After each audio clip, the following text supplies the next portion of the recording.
Principal component analysis. Principal component analysis is a method that's used in multivariate statistics to reduce redundancy and the dimensionality or the collinearity of variables in multivariate data sets. And so when we view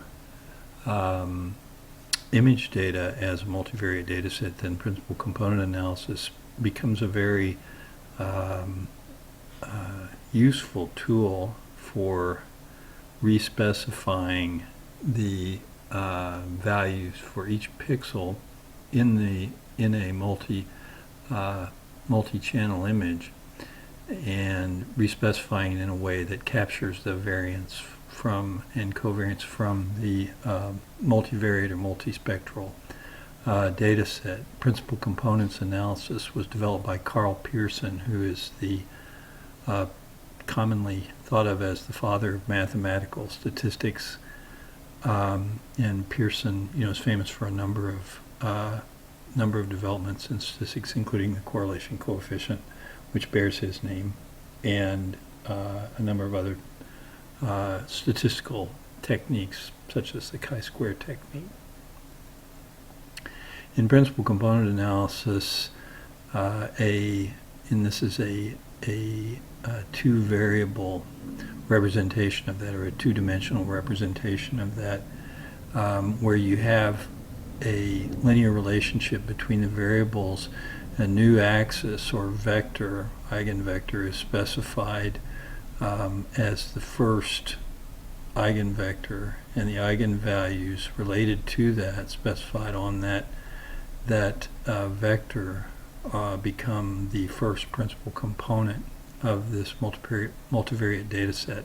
Then the second and all subsequent eigenvectors are normal to this component. They're uncorrelated with this original principal component 1, so that you get decorrelated or uncorrelated variables that are respecified as separate layers in our remote sensing analysis. So in remote sensing, we have new values that are specified, and these are typically called components.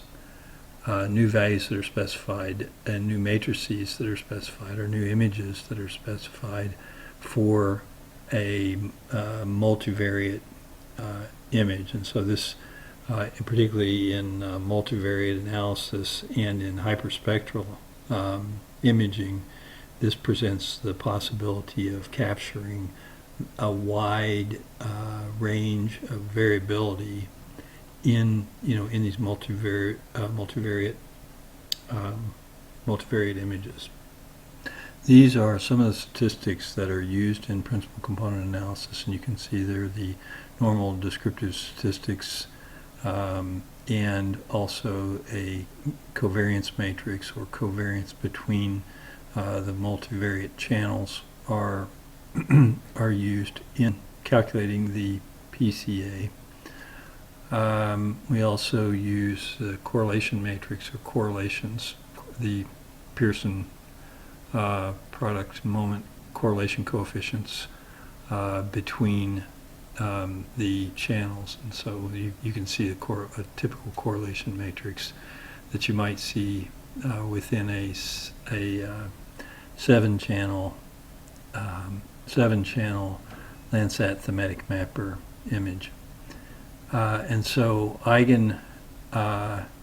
eigenvectors, or they're also sort of tipping their hat to factor analysis. Factor scores are computed for the covariance matrix, and then these are used to look at and to calculate new eigenvalues for each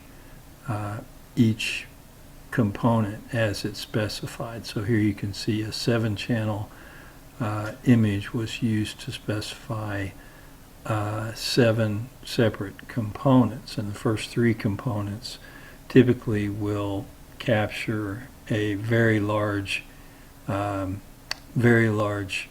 part of the variance in this multivariate data set. And so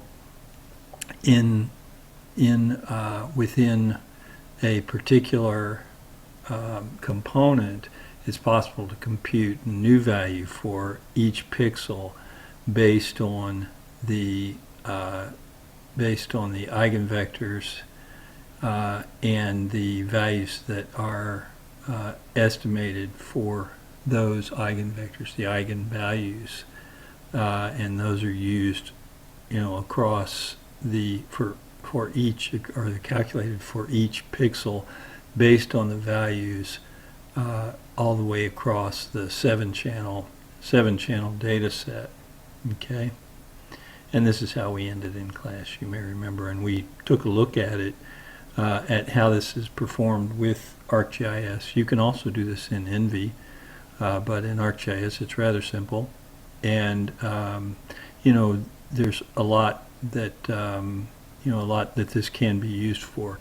If you're interested, you should take a look at the Wikipedia page on principal component analysis if you really want to open up the hood and look and see some of the mathematics behind principal component analysis. It's quite complex, and I would not pretend that I'm an expert in it, certainly, but it is a very useful technique for decorrelating and squeezing a lot of the variance from a multi-channel image into a 3-component space.